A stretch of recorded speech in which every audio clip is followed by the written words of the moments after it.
head riste inimesed ja kõik sõbrad-tuttavad, kes on kokku tulnud. Tahaks täna teiega koos arutada niisugust tähistamise ja pidutsemise teemat. Ma ei tea, kuidas sinuga on, aga ma olen justkui selles kohas natuke bipolaarne. On hetked, kus tunnen end väga rõõmsana ja elus pulbitsevana ja olen võimeline tooma palju tänupõhjuseid välja ja rõõmustama ja tähistama mingit sündmust või tervet elu. Ja siis on need hetked, kus on suhteliselt masendav hetke emotsioon või lihtsalt rusub raskus südames näiteks kogu maailma olukorra pärast või mingi sõbra-tuttava asja pärast. Ja sel hetkel tundub nagu kohatu isegi ja ammugi ei näe mingit põhjust, et miks nüüd hakata tähistama ja veel kuidagi pidutsema. See on nagu pidu katku ajal justkui. Ja ma ei tea, mis seisundis oled sina täna, aga ma usun, et hetke emotsioon polegi siinkohal kõige tähtsam, vaid tähtis on täna meil mõista koos niisugust Jumala vaadet sellele pidutsemise ja tähistamise teemale. Esmalt äkki emotsioonide teemal pisut. Näeme piiblist, et on aeg igaks asjaks. Aeg naerda, aeg nutta, aeg rõõmustada, aeg kurb olla, aeg pidutseda ja aeg kotiriides olla. Ma ise olen mingi aja elanud sellises võib-olla vale arvamises, vale uskumuses, et kristlasena ma pean kogu aeg olema rõõmus ja tundma õnnetunnet, sest et Jeesus on mu ees surnud, mulle patud andeks andnud ja mulle elu kinkinud. Ja loomulikult need faktid ongi tõesed ja see kõik vääribki tähistamist kogu aeg, aga Jumal suudab toime tulla ka meie kurbuse, viha, solvumise ja muude tunnetega. Tähistamise ja pidutsemise teemal ma ei taha sulle öelda mitte seda, et võta ennast kokku, tee hea nägu pähe, hakka lihtsalt kohe praegu tantsima ja hõiskama, vaid tähendab, aga ma ei ütle ka seda sulle samas, et ole nagu oled ja käi mornilt ringi, mõni inimene ongi sihuke asendunud rohkem ja et leiame sellele piiblist õigustuse, et seda ma ei taha ka kindlasti öelda, et nende kahe äärmuse vahel võib-olla leiame selle kesktee kuskil. Ja tead sa, kristlasena me oleme huvitavas seisus. Me peaksime olema kõige õnnelikumad inimesed maailmas, näitama ette seda pidutsemise ja tähistamise kultuuri. Kellel teisel veel on põhjust nii palju tähistada kui meil, kellel on antud igavene elu ja võimalus olla elava Jumala laps. Sest et meil on lootus, elu mõte, oleme kogenud Jumala armastust, mis on armastuse kõige täiuslikum vorm. Me saame Jumala kätte usaldada iseenda ja kõik ümbritseva ja teoreetiliselt ei saa üldse mitte keegi ega mitte miski röövida meie rahu, rõõmu, lootust, igavest elu, meie identiteeti Jumalas. Kui see oleks mingisugune filmistsenaarium või multika tegelane, siis see olekski nagu võitmatu superkangelane, kui sa niimoodi mõtled. Ja ometi just seetõttu, et oleme Jumala lapsed ja näeme veidi läbi Jeesuse silmade seda maailma, tajume seejuures ka selle kõige rõõmu juures seda inimeste patusust ja äärmist ebaõiglust ja ülekohut, mida tehakse. Ja ma arvan, et me tunnemegi valu nii globaalses mõttes kui enda sellises argi igapäevas ka nende inimeste pärast, kes on oma eludega sassis ja ummikus ja isegi kui neil kõik ka hästi läheb, siis ometi kristlastena meile nad on nagu käivad kaduvuse teed või kuidagi ei ole leidnud Jumalas ju päästet ja lootust ja see teeb meile ka veel kuidagi kurbust ja raskust. Ja kui me lisame veel siia enda usu säilitamise raskuse ja muu eluraskuse ja kannatused, siis nagu sa näed, üsna kiiresti läheb masendavaks ja jõuadki nagu sinna, et tegelikult ongi ikkagi päris palju põhjust ka kurb olla ja sihuke ei saa käia niimoodi naeratusnäol kogu aeg ringi. Ja miks ma ei hakka täna kirjakohtadega lammutama? Sest et samamoodi nagu me leiame palju kohti piiblis, kus on ärgitus olla rõõmsad, tänulikud. Me leiame ka seda, kus keegi on kotiriides ja paastumas ja kus on sõda, kus on nälg, ülekohus, kannatus. Kõik need olukorrad on ka reaalsed. Ja läbivalt pigem me näeme seda nagu kogu raamatus öeldakse, et iga asja jaoks on see oma aeg. Aga kuna nüüdseks ma arvan, sa oled aru saanud sellest teema paradoksaalsusest, mitmekülgsusest. Mina ei tahaks jätta seda teemat ikkagi niimoodi, et mündil on kaks poolt ja ole nagu oled ja me ikkagi räägime sellest, et vot nüüd on aeg tähistada. Ja miks ma seda usun? Esimene põhjus, no ma võiksin lugeda ette sulle mingi hunniku inimlikke põhjuseid, et mille eest tänulik olla. Nagu mu ema mulle kunagi tegi, kui mina kaldusin sihuke depressiivsem olema oma südamehaiguse tõttu. Alustades sellest, et mul ja sul on privileeg elada 21. sajandi Eestis, kus on rahu, tegelikult kõrge heaolu tase. Aga need kõik on välised faktorid ja me näeme, et tegelik rõõm ja õnn ja põhjused tähistamiseks. Need tulevad hoopis, need ei tulene suures osas neist faktoritest. Nad imelikul kombel on hoopis nii, et selles heaolus me jätame tõenäolisemalt Jumala oma eludest välja. Ja see on asi, mis ei tohiks tegelikult nii olla ja millest ma ei saa aru, miks inimestega nõnda on. Ma siiralt palun sind, kes sa kuulad, et otsusta olla tänulik iga päev ja iga hetk. Et kui sa ärkad hommikul üles, siis imesta ja ole tänulik, kui sa hingad.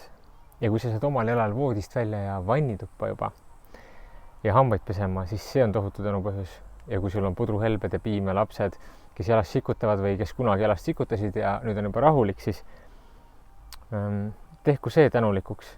Ja kui sa lähed tööle ja seal on mõni inimene, kes ei tunne Jeesust, siis palveta ja tunne tänu, et täna on ehk võimalus, kus tema süda on avatud mingiks elumuutvaks vestluseks ja kus saad sina tema ellu mingit lootust tuua.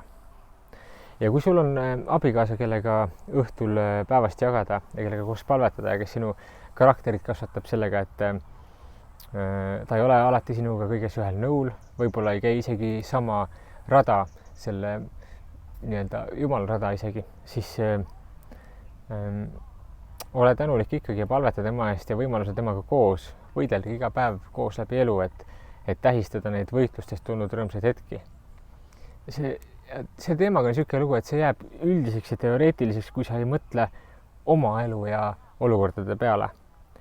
Aga ma usun tõesti seda, et kui sa otsustad enda jaoks selle tänulikkuse ja tähistamise teema lahti pakkida ja vaadata ja mõelda läbi, siis Jumal saab anda nõu ja jõu ka läbi võidelda ning tulemuseks selle kustumatu rõõmu, mida ta pakub.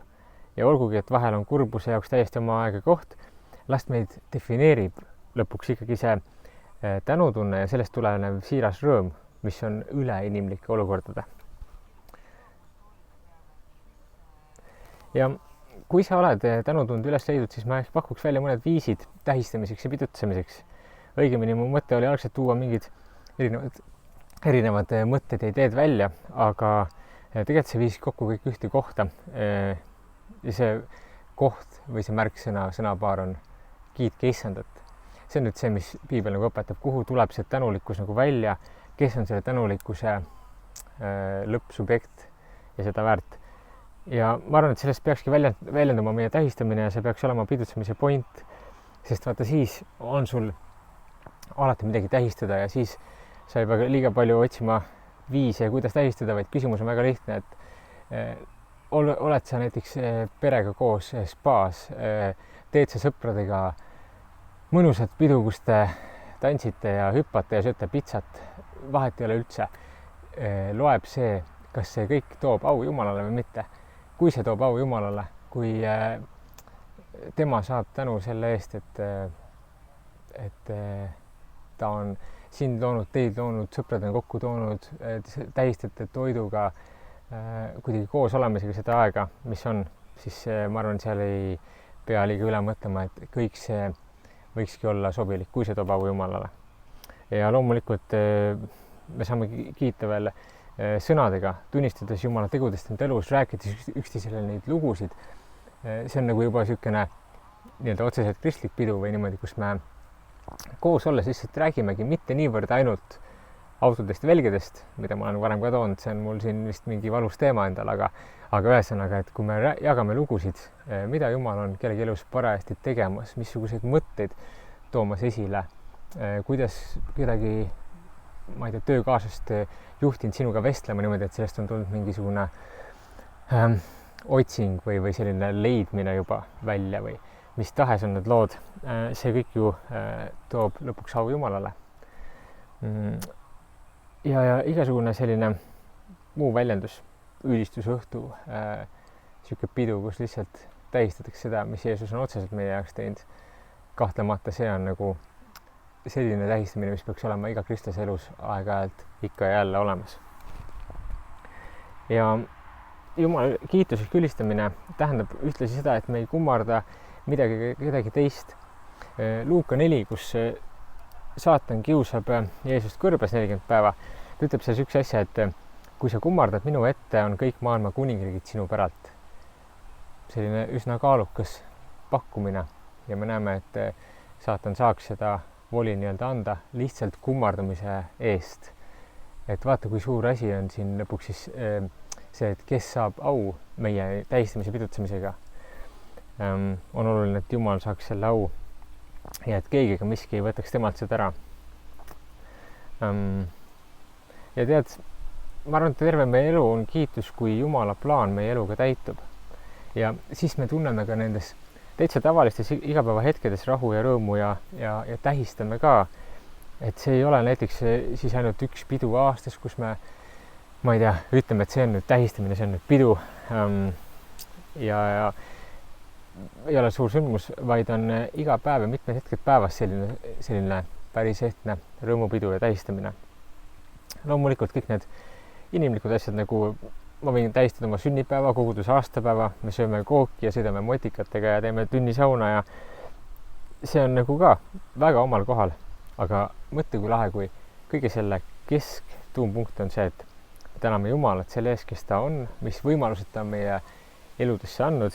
Äkki me saame õnnistada kedagi teist sellega, et me kutsume teda sinna peale tähistama ja sauna ja motikaga sõitma, mis iganes on see väljend. Ja nüüd, et see teema kokku tõmmata ja isiklikuks tõmmata, ma palun sul mõelda 2 küsimusele veel. Et esiteks on siis see, et mis on see mure, mis hetkel igapäevaselt pärsib sinu võimet olla tänulik ja õnnelik?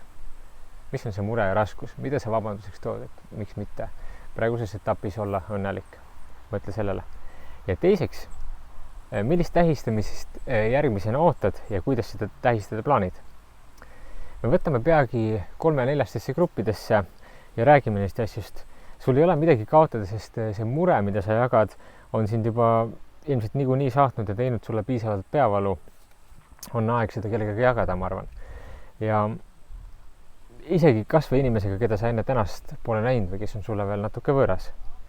See ei näita sind halvemast küljest, vaid pigem näitab su jõudu, tugevust ja otsust ka, et tahad tõesti sellest murest hakata vaikselt loobuma. Ja siis julgustus selle koha peal veel ka, et see on küll piiblis üheselt kirjas, et muretsemisega ei lisa me oma elule ühtki minutit juurde.